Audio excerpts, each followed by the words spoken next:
Hey, good afternoon, everybody. How is everyone today? I hope everybody is doing good.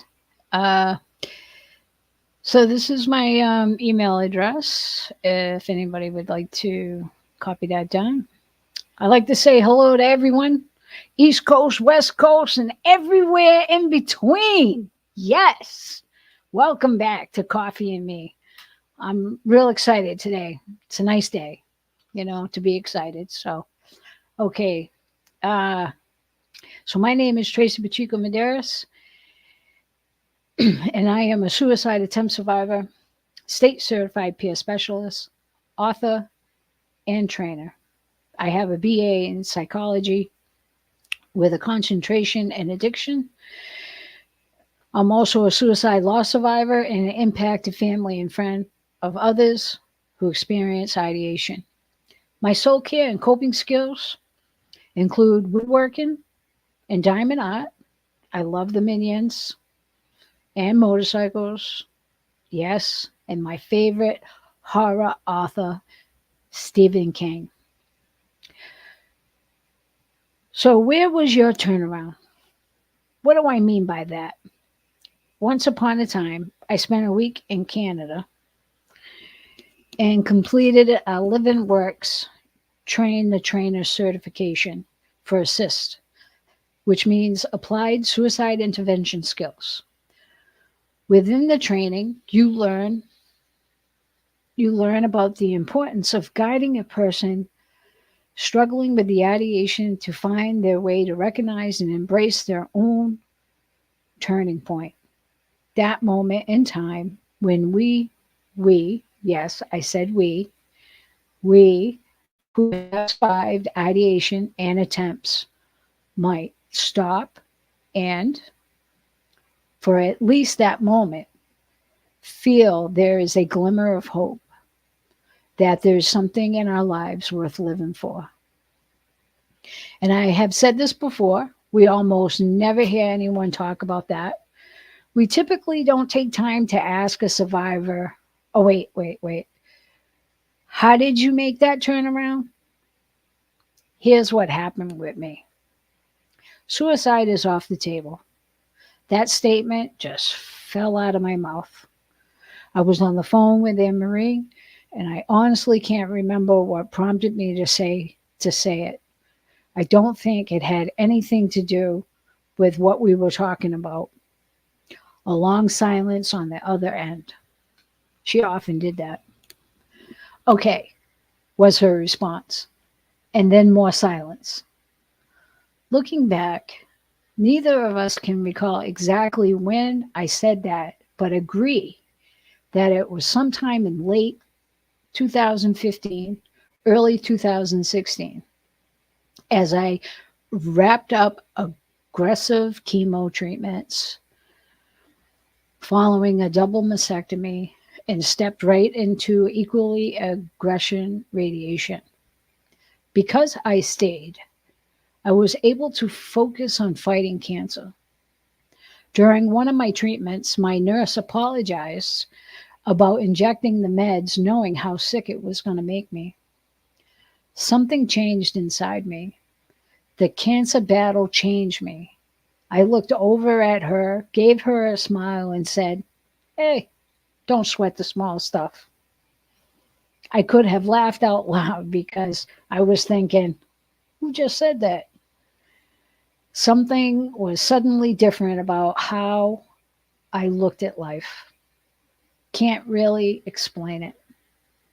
And I stumbled on that turning point to intentionally choose life because I stayed. And you've heard me say this before, and I'll be repeating, yes, I'll be repeating it often throughout the year. Within suicide prevention, intervention, and postvention efforts, we often hear the powerful stories of those who experience suicidal ideation. We almost never hear about the how and the why, that not only did their lives change because they stayed and had life opportunities that they would not have had if they didn't stay, but also how they were able to increase their own self awareness and acceptance that they do continue to make a positive difference in the lives of others by being here. Suicide comes off the table. And I will stress again, who can better help inform all of us what coping skills and actions do work? This is why we wrote Because I Stayed, to tell that part of the recovery story, to offer an interactive tool to help encourage others to also stay. FYI, Because I Stayed is a series of notebooks we are developing. Volume 1 was released in May 2023, and Volume 2 will be up soon. We anticipate 12 volumes in all. Ideation and attempt survivors are not all the same. There is no one-size-fits-all cookie-cutter solution for us any more than suicide loss survivors. That's why we're here today and every day. But I need to stress that for me, right? This is for me. I continue to ask myself, how can I continue to feel better about myself living life fully? That's what I do. I had to change how I looked at life. I had to find healthy and helpful coping skills. And I have to continue to be willing to learn new things to improve the quality of my life. Attempt and loss survivors don't always tell you how we're really feeling because we don't always feel safe. The more formal module trainings did not help me with this. I do believe that we need to walk this path together, learn from each other, and all of us come together at the table. We need to break the silence and talk, and then talk some more, okay?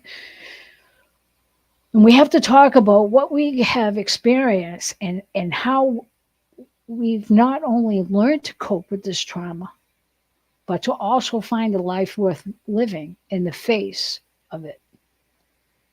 As Dr. John Draper said in a documentary we filmed 10 years ago about the huge number of ideation and attempt survivors who do not die, we have to know what their story is.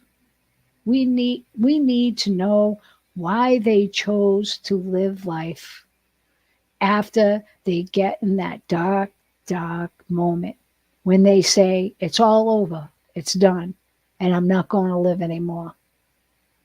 What was the reason for living after that experience? He went on to say, we have to know what that answer is.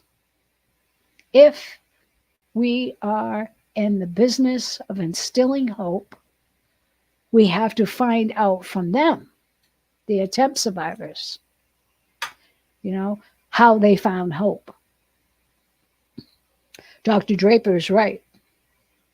This film was made 10 years ago, and we are still not devoting the time, energy, the money to search out those answers. That's why I do this.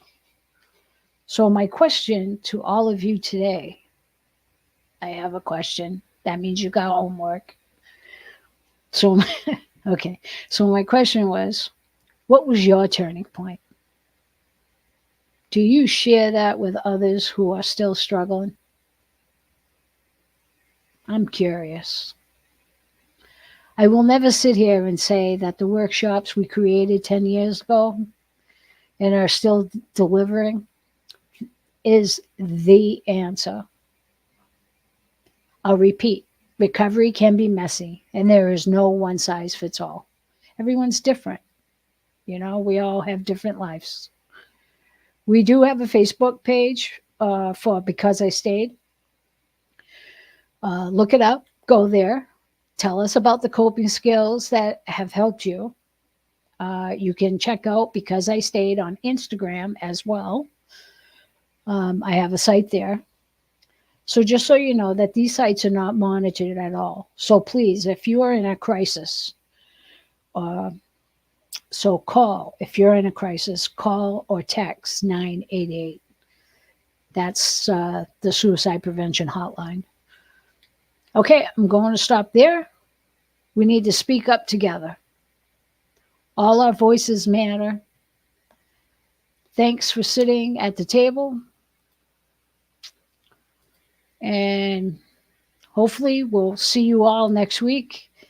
Let's be loud. Can you hear us now? That's something I love. And as Dr. Quinn urges us to be bold. So let's be bold, people. Let's be bold. Good night.